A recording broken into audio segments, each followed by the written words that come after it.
கண்டிப்பா அடுத்து எம்ஜிஆர், அதாவது கடைசி சினிமா துறையில் வர கடைசி அரசியல்வாதி இவராத்தான் இருக்கும். இவராத்தான் இருக்க வெத்த யாருமே இன்னும் எத்தனை ஜெனரேஷன் ஆனாலும் வர முடியும் சார். அவ்வளவுதான், கண்டிப்பா அது உண்மை. இதுதான் செந்தில் பாலாஜி கரூர்னா கண்டிப்பா தோத்துருவார். அவங்க தெரியும். இப்ப கோவை தெற்குலயே தோக்கத்தான் போறாரு. அதுதான் அவருக்கு தெரியும். அவர் ஏன்னா அவர் ஒரு கண்டூர்ல இருந்து கொண்டு கீழே முடிச்சிருவாங்க பாருங்க. நீங்க கோவையில் நிறுத்தி வச்சுக்கிறாங்களே, அவரை காலி பண்ணிடுவாங்க பாருங்க. நல்லாவே இருக்குல்ல. ஒன்லி இலவசத்தை மட்டும்தான் கொடுத்துருக்காங்க. ஒரு நலன் திட்டம் வந்து இந்த ஆட்சியில் சொல்லவே முடியாது. மக்களினுடைய பார்வையில் இலவசத்தை கொடுத்து நாங்கள் எல்லாம் செஞ்சுட்டோம் அப்படிங்கிறாங்க.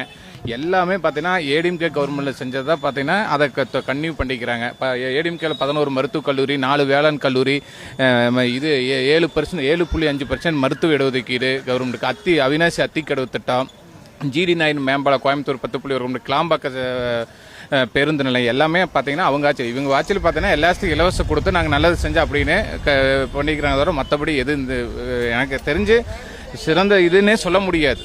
அதாவது ஒரு இலவசங்கிறது ஒரு என்னை பொறுத்தளவுக்கு அடுத்த ஜென்ரேஷனுக்கு ஒரு பெரிய நோய். அதுதான் எல்லாத்தோட தரப்பு அதுதான் இருக்குது. நீங்கள் வேணால் கேட்டு பாருங்கள். இந்த டைம் கண்டிப்பாக விஜய் தான் வருவார். அதிக தொகுதியில் விஜய் தான் வருவார். விஜய் மாற்றம் இருக்கட்டுங்க. விஜய் கண்டிப்பா.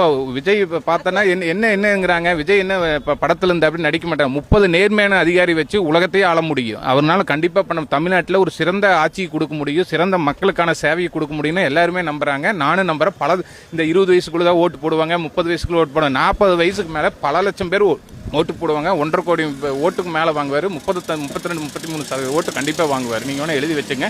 இன்னும் 10 நாளில் இன்னும் அதிகமாகும்.